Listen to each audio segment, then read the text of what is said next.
Welcome to Remarkable Realities, the podcast where we speak to ordinary people doing remarkable things. Today we've got a pioneer of a fairly new, or he'll tell us how new, a sport in the UK, whitewater supping. Hi Tom, thank you for coming on. I've spoke to you on the riverside, but it's great to have you virtually in the studio today. Hey guys, yeah, it's awesome to be here. It's weird not being on the river talking to you, but yeah, this is awesome. This is cool. You're in your van at the moment, yeah? Why are you in your van right now?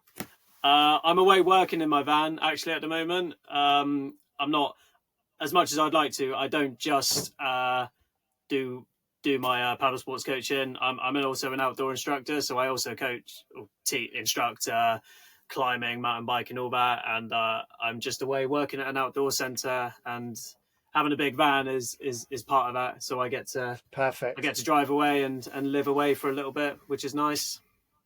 So I think straight away, the obvious first question for someone like yourself is why whitewater paddleboarding, and how did you first get into it? Well, I was originally a whitewater kayaker. I think when you work in the industry of the outdoors, everyone tends to pick a discipline. They're either going to be a climber or a mountain biker, archery. For me, it was always paddling. I've always liked kayaking and the rush of white water. So I've always been in that flow. And I think one day it was just a really high day, and it was a staff outing. That's what it was. And I think I saw someone just take a paddleboard down for a laugh, and I wasn't totally sold on it. I was just like, oh, they're just falling off all the time, and I thought like, I can't be that much fun. And then eventually I got into paddleboarding on the flat through work. That was it. I think, I was just teaching flat water paddleboarding. I got all right at it. Like everyone over lockdown, I just spent loads of time on the board. And then I think a friend of mine just said, let's take them down the loop, which is my, it's like a local stretch of river of mine. So we took them down and just had the best time ever. Arguably, pretty much as much fun as I've ever had in a kayak. And I went, I'm not good at this, but this is really, really fun. And surely it's only got to get better, hasn't it? So I think that day. So just for clarity, a high day is when the water's high. That's for right. anyone watching that isn't a kayaker, and the loop is the section of the River Dart that loops around. Normally, or prior to you and your friends, was just a kayaking loop. Is that right?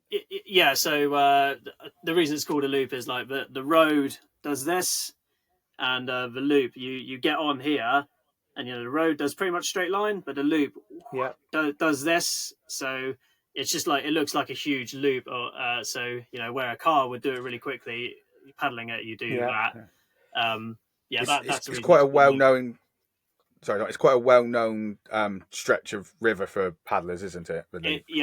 So the loop is on the River Dart. River Dart is probably one of the most famous rivers in the UK, I would say. It's awesome because it's got a bit for everybody. If it's your first time in whitewater, you can go to the Dart. If you're a progressing whitewater paddler, you can still go to the Dart. And if you're a really good one, it's got sections that are really, really hard, and where you need to be a pretty decent whitewater kayaker to operate in. So it's got something for everybody, and you get to be in Devon. Exactly. Absolutely. So I'm pretty sure the first time I ever sat in a kayak was on the loop. It might well have been. Yeah. It depends who's taking you. You get people that are like, oh no, we'll start you on these lower sections. We got like the lower or the lower. You can tell kayakers have named these sections, can't you? Like the lower. What is a bit below that? What should we call it? Well, the lower, and it's where do you stop? I still don't understand the naming of triple three. Triple drop. Triple drop. Is that what it's called?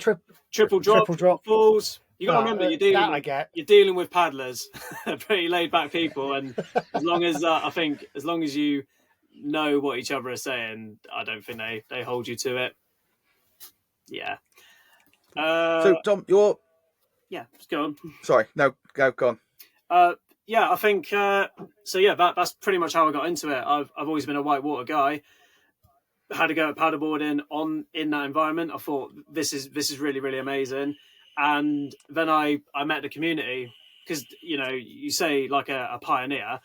I think I've done a lot to help contribute, definitely, but there were people doing it before me here, and I got introduced to that crowd, and met the right people, and they helped really put me on some good traction into where I've managed to take it for myself, at least. So yeah, I've not.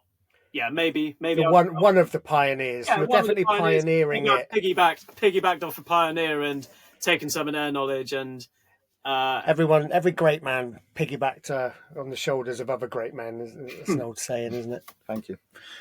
Well, so Tom, as we have now decided you are one of the pioneers of whitewater supping or stand-up paddleboarding, so what's the biggest challenges you faced? Biggest challenges I face. Do you mean as a coach or as a paddler myself, or all of it? All of it really. Like as yourself, so like how you sort of dealt with sort of the progression in your ability to go onto whitewater, and then as a coach, a customer's ability as well. Yeah, because it's quite niche, isn't it? Yeah. So, do you know what? When I kind of decided to go down this route, it was also to start up my own business, and if anyone who runs their own business will know that that's a whole nother set of skills, right? So it was like I was taking on. It's kind of a new skill, whitewater supping, but I already had sup knowledge from my flat water, and I already had whitewater knowledge, so it was just sort of bringing the two together, and a lot of that was just play, right? Because I was like, well, let's just take what I know here and put them together and see what happens. But I was also trying to figure out how I could sell that and how I could actually bring other people on board with it. So I think there were like the obvious challenges, getting people involved, really, because you show someone a photo of whitewater sup and they're like, well, you show someone a photo of whitewater kayaking and they're like, "Ooh, rapids! I don't know if I can do that." And then you show them a photo of someone like standing up on the rapids, and they go, "Well, that's just outrageous, isn't it?" And it kind of is. Yep. But it's trying to teach people. It's like it's not that outrageous. So one thing I did do was I worked really closely with the clients that I got early days, and I went, "Look, you were brave enough to come. What's it like?" And they were like, "Yeah, no, it's fine, it's fine." I go, "How do I get your mindset out there?" And a lot of the people who I coached early days, I still coach now, actually. They're sort of long-term clients of mine, and they really, really helped me to actually kind of inform people that, like, you don't have to be an absolute athlete to have a go at this sport, and you don't have to be nuts. Most of the people I got are normal people. So that leads perfectly on to the next question. Actually, that's a great switch there. So can you walk us through the physical and mental skills required to navigate the rapids that you frequent, the Dart Loop? What would someone like myself need to, just an everyday guy, could I join you on one of your trips and at the end of the day say I've supped a rapid? Yeah. So I think it's like what I got to have. So I think, do you say physical or mental? That's what you said, right? Yeah. Okay. Because I think you're exactly right. When people look at those rapids, I mean, when I look at them, I'm not going near that. That's incredibly dangerous. The force behind the ones that you do. I mean, 333 is probably the worst I've seen on the Dart, and that was just insane. Absolutely insane. Yeah.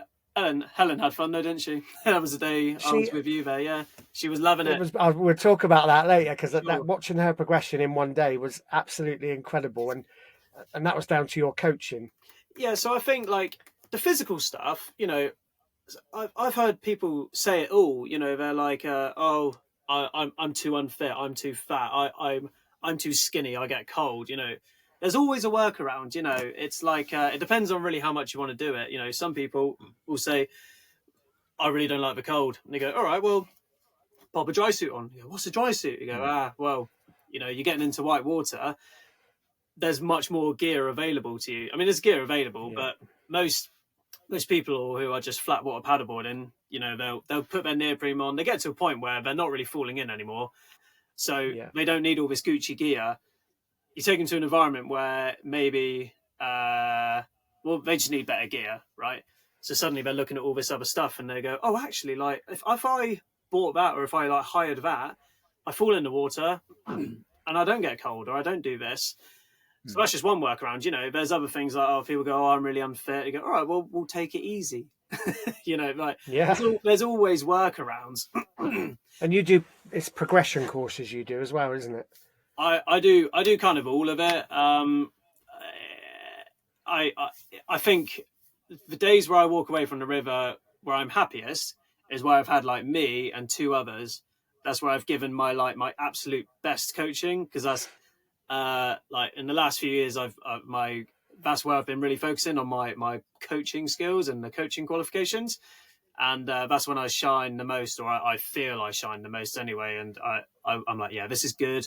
They're doing this, and they walk away, and I'm like, cool. I've done a good product there. But there are other days where I've got like 6 people, they've never done it before, and I've just given them some boards and some paddles, and they're just having a go. That is also like really, really, really amazing.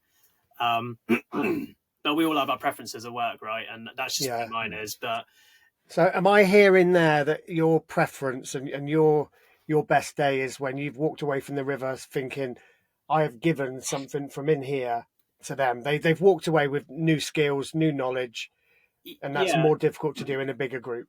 Is that right? Like, is that what I'm? Yeah, pretty much. I mean, like, you know, if someone says to you like, oh, I coached 6 people today, and you go, that's impressive. Like, you know, like proper coaching's hard. And I don't know. I think the kind of a kind of like point for me was when I realized, like, I think when you realize you don't know much about coaching is when you realize, you just realize how in depth and how big coaching can be. And I'm like, you know, I'm doing this at the moment, but I'm still like down here, just still learning, still figuring stuff out. So, you know, a good day for me is also like learning something new. It's like maybe I'll encounter a client that I can't quite crack, or I haven't just got a skill in my toolbox that I can just whip out, and like I'm like, I know how to deal with this person. And it happens every now and again, you know, I'm like, oh, this person's not blending well, and then you get to figure that out, and then I grow, don't I, as a coach? Which absolutely, you don't know what you don't know, do you? And the fact that you know that you haven't got that tool speaks volumes for your coaching style anyway, which I have been privileged to watch with you and Helen that day, taking her from flat water sea paddleboarder to standing up for most of one of the triples in 4 hours were we there? Yeah, that was right. We dropped you off and we sort of smashed it down, and then we stayed there sessioning on triple falls, didn't we? That's right.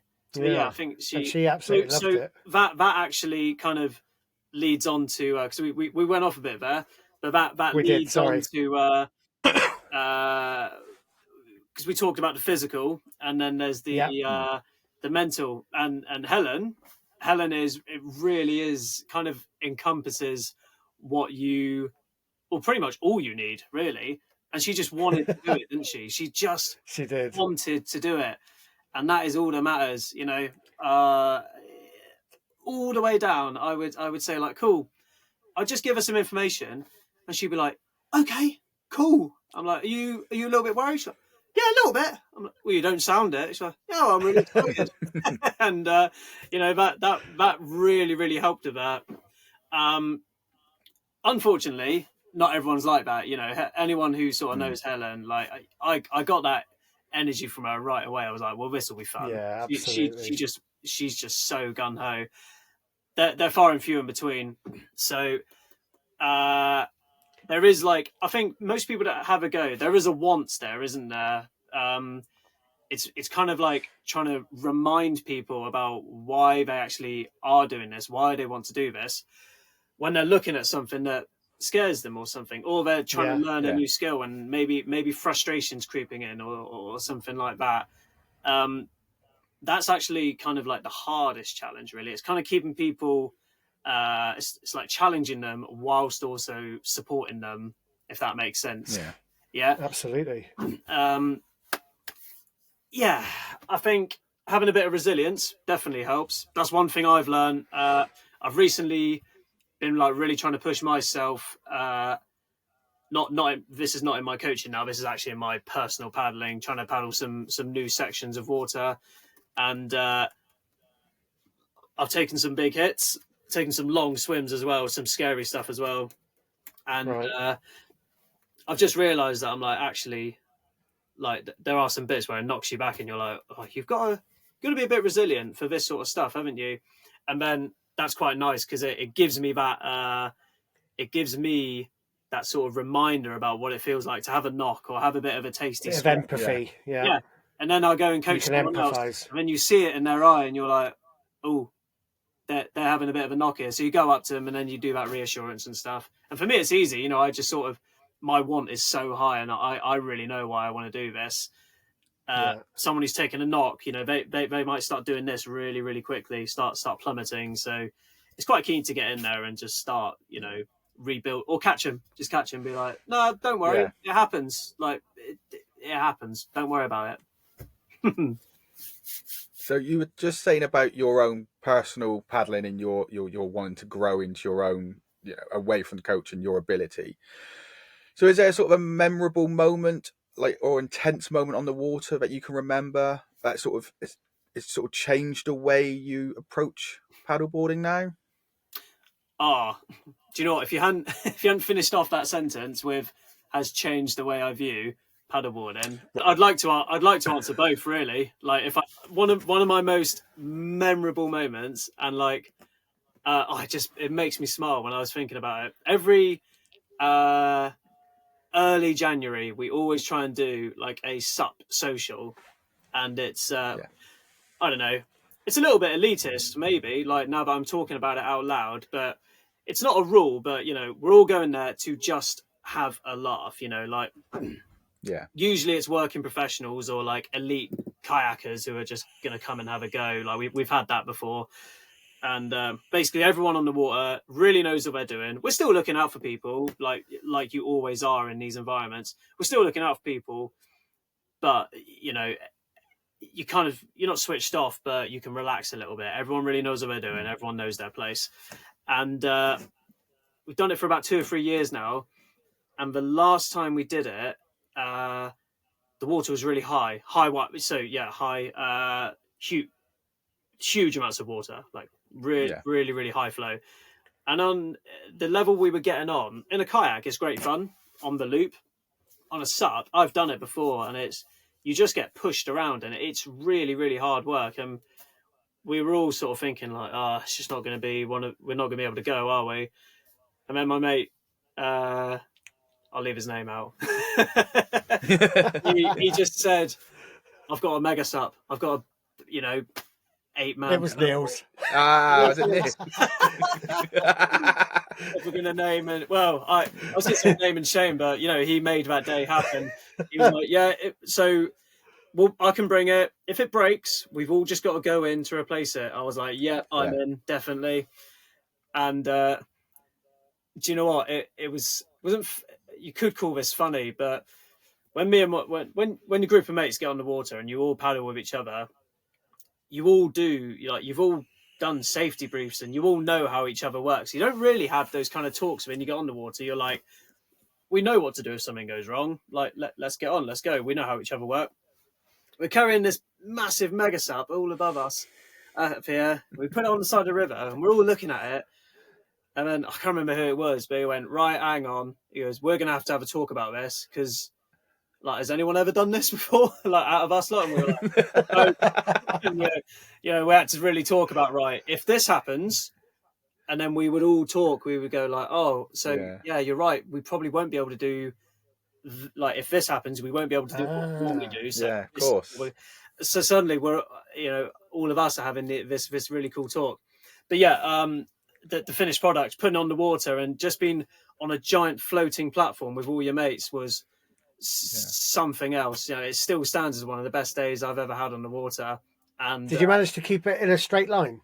Yeah, Yeah, so we put these like two massive fins on because it was that high. There was no way we were going to touch a rock. Yeah. To give you like a bit of a breakdown, when you like navigate a river, you're trying to get from one safe point. We call them eddies, right?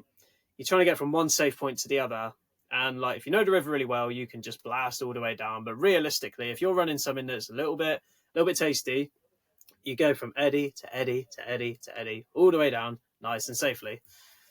I think we caught like 2 eddies on the whole river because you think you got 8 blokes all leaning on the paddles and all paddling in unison. Like, surely this thing is going to work. It doesn't. It's just you're just but then also getting pushed. A craft that big isn't going to be able to get into most of the eddies on. Yeah, on so that that's section most anyway. eddies where like a one-person kayak or a board could easily get. Yeah, no problem. That's the other thing. The actual available eddies to us are very few in between. And when you do see them, it's like we can get into there, but when water gets really high, it does weird things. With eddy lines, trying to get in and out of them, and sometimes you're like, we'll just keep going until we get to like where we know the crazy stuff is, and then that's where we'll stop. And then you stop, and then the guy at the back is like, guys, I was not in control then. you were all we're all independent paddlers. We're not really used to this, so I think we're all paddling down, all trying to do our little micro adjustments. You got one person at the back who, in theory, should be on the rudder. He's trying to sort of steer it in the right direction, whilst we're all doing our own thing. But we eventually got the hang of it. We were like, right, when I call forward, you all go forward. Basically, we had to paddle it like a raft. Just listen to what the guy at the back is shouting. So that yeah. Is there a video anywhere of that we can direct people to? It's on YouTube. We'll put a link. Send me a link, and we'll put it in the description. I think because Lyndon Williams. I've got a visual image. Yeah, Lyndon's the guy that he sort of filmed it on his GoPro. He's like one of the UK's top whitewater kayakers. So he just came for the day, and I've taken him on the SUP as well. And I'm like, you've got to like this. He's like, yeah, it's fun, but I think his heart is in kayaking, so yeah, we'll convert him one. So that was your most memorable. You said that you'd like to answer both. So did you have another one for the intense one? That didn't change my perspective. That was a mental experience, right? The thing that sort of changed my approach really in my own personal paddling probably be some of the stuff I've been doing recently. Just some of these really harder rapids where I've always sort of looked at them, because I've run these lines in a kayak for ages, and I've always thought that it just can't be done on a SUP. And I've tried it a couple of times, and it's gone better than I thought, but I'm like, this is just going to be unachievable. You're probably going to have to be doing this on your knees. But I ran it with my mate Ollie the other day, and I ended up standing one of the rapids that I really did think was like unattainable because of just how back to back and how technical it is. But I pulled it off, and I remember that sort of made me think. I was like, actually, I think there is a way of stitching it all together. I think what's made me realize is that I really need to work on my personal fitness, because like paddling at that level is really physically hard. Ollie was cruising down in his kayak, and I'm following him, and I would just shout, "Eddy out, make an eddy." I get to an eddy, he goes, Why have we stopped? I'm like, I'm really tired, mate. Like we need to relax for a little bit. He sat down in like a really efficient craft. The kayak is like the ultimate tool, right? And he's a great kayaker, so he's making it work. I'm there just trying to catch up. So it's made me realize. So even now you've raised the bar for yourself. Yeah, that's it. So I've now sort of realised, I'm like, actually, this isn't just going to be something that people are going to sort of throw themselves down and like, it might be a fluke. I think that with enough repetition, enough time spent involved, that this could actually be like the next bar.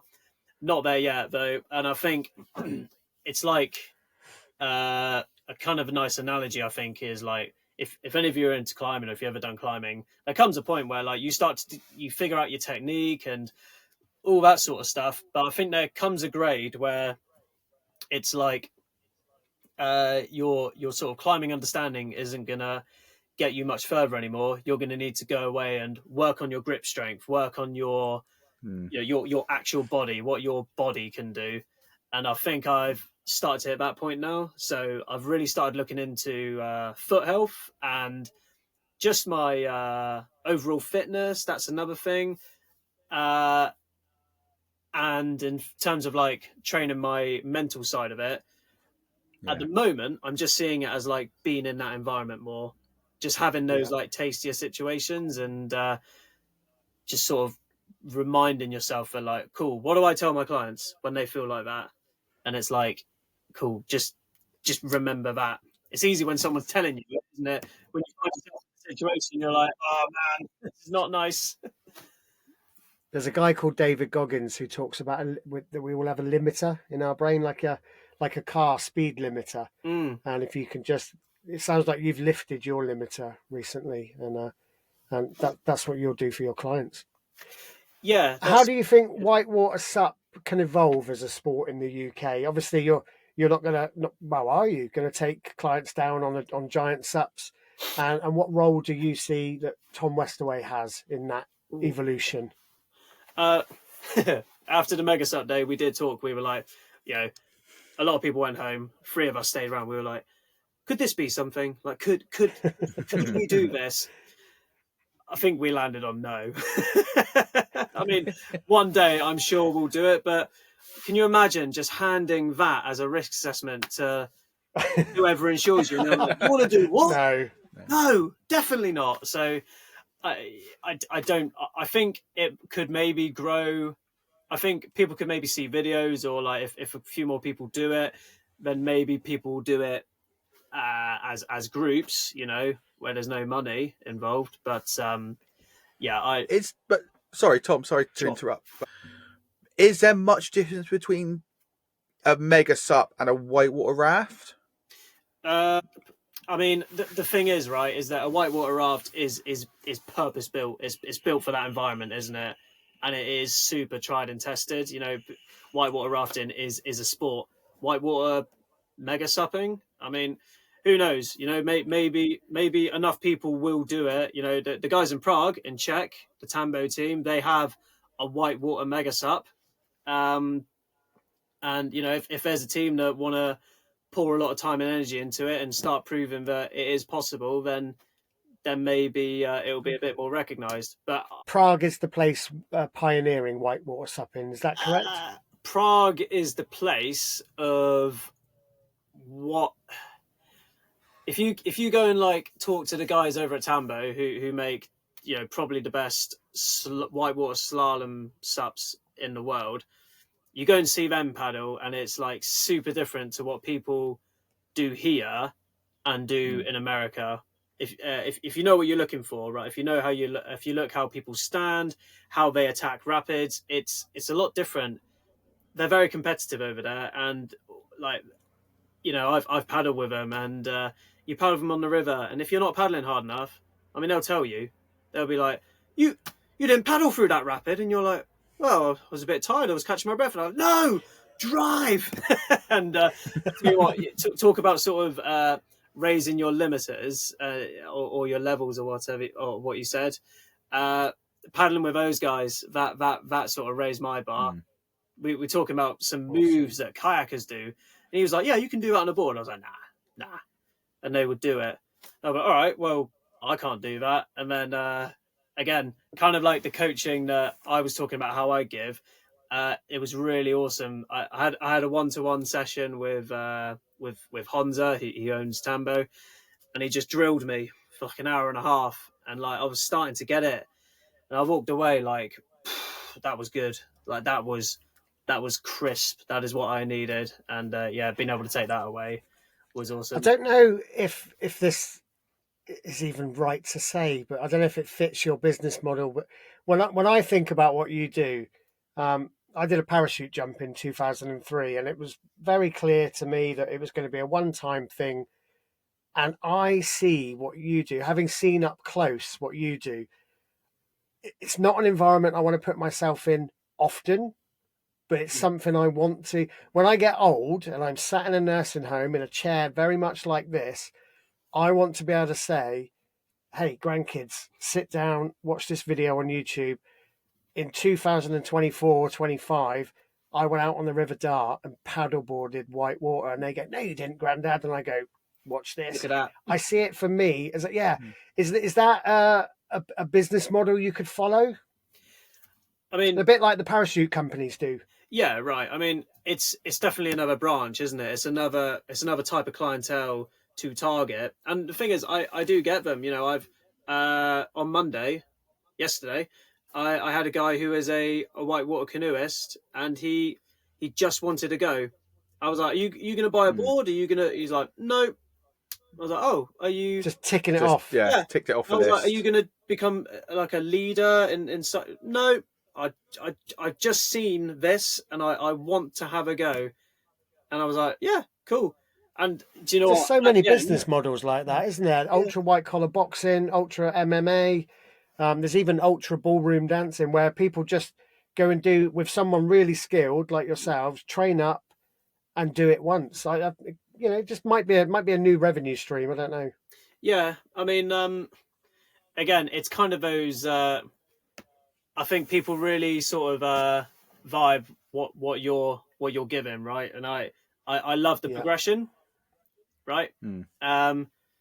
So I think I could probably give a one time experience type thing, and I think I could probably sell it quite well. The problem is, right, that guy who I mentioned, he come away from it and he's like, I might do this again. I'm going to do this again. Yeah. So it's not a one-time thing. Yeah. It's like a taste. It's like a taster session, isn't it? Yeah. And the thing is, and then you look at how successful just paddleboarding, right, has been in the UK. It's because people are able to get out. Well, one, they can own a craft, right, that goes under their stairs or goes in the back of their car, right? So they've got a convenience way of doing a sport. Number two, it's super social.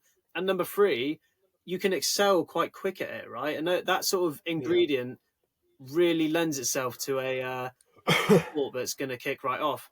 And the thing about taking that sport or that model into whitewater is it's not too dissimilar, you know? Like, it is super social because you're relying on each other now. Just flat water paddling, when you go to the pub, you stand next to each other and stuff, but fall off. Realistically, people get back on, don't they? In whitewater, you help each other, you know, and especially when you start to up your game a little bit, you really need to help each other. You've got to have like your eyes about you, and suddenly you're forming these like nice little communities. You're like, yeah, I really trust this person because they've helped me before. Yeah, you give out, honestly, and I've said this to you in face to face.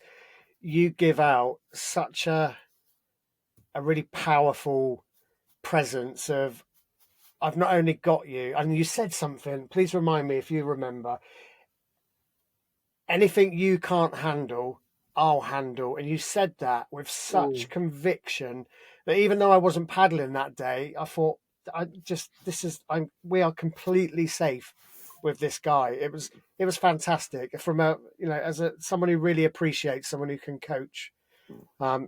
Those words were just delivered so perfectly, and I saw them land, it was a privilege to watch. It really was. Yeah, that's awesome. That's good to hear. Yeah, I think where I've found myself going recently is I knew I wanted to be a really good whitewater paddleboarder, and that's what I'm still aiming for. But being on the coaching side and seeing my ability to progress people progress itself, that's kind of where my focus has been really, really going at the moment. That's where I've really sort of been dialed in and like almost reflecting on every session I do, just being like, how did that go? Like, did I say the right thing at the right time? Did that person actually receive what I was saying? Did I take into account? You know, again, you want to unpack coaching, like we've not got long enough. It's so big, right? Yeah. But just kind of been like sort of dialed into it and really sort of on that path. That's been where the energy has been for me. Brilliant. So Tom, what advice would you give someone who sort of wants to get into whitewater stand-up paddleboarding? Do you know this happened the other day? It was a fairly high day. Me and my mate went down, did the loop, and then you get on the lower. I saw all my clients, and they were just getting on. How cool was that? We all went down, got out to the car park, and we were just chatting and all that. And this sort of group of 4 people came up. One of my clients told them to come over to me, and they said exactly this. Well, not what you said, but they were like, so these paddleboards, they like whitewater specific? And we were like, yeah. And like, you know, they were kind of like looking at us, looking at our equipment, and they're like, so can we just like waff you? And I just said, get a lesson. And the thing is, right, it's almost like people, it's not that they can't believe you, but I run a business coaching whitewater sup, right?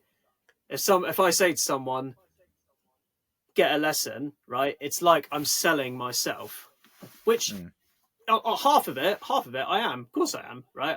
I have a business. I need all the things in life, like money and stuff, but also that is the correct advice. I mean, and if I have to say, have a lesson, go with this person, like that is the best advice, because you can get away with going flat water paddleboarding on your local canal or in like a small basin or something, because, you know, although there are still dangers out there that can have you, the likelihood is way lower, you know. Wrong. I'm not going to sit here and say flat water paddling is safe, you know, like it stuff happens everywhere. The point is that, like, you know, you can get on flat water, do a few strokes on one side, left side, you know, if you fall off, more often than not, you're wearing a leash or whatever, the board sort of comes back to you. That doesn't really happen on whitewater. It's a bit of a steep learning curve if you're learning by yourself, you know. If I've got someone if you've got someone who's got existing whitewater knowledge, like let's say someone is a grade 4 whitewater kayaker, right?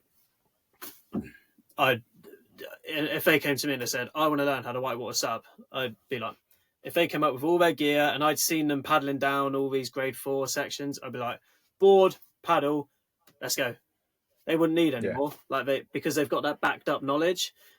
Yeah, you need whitewater knowledge to do whitewater paddleboarding, and if you don't have it, that's why people like me and like all the other coaches over the country, that's why they exist, to impart what you need onto you, you know.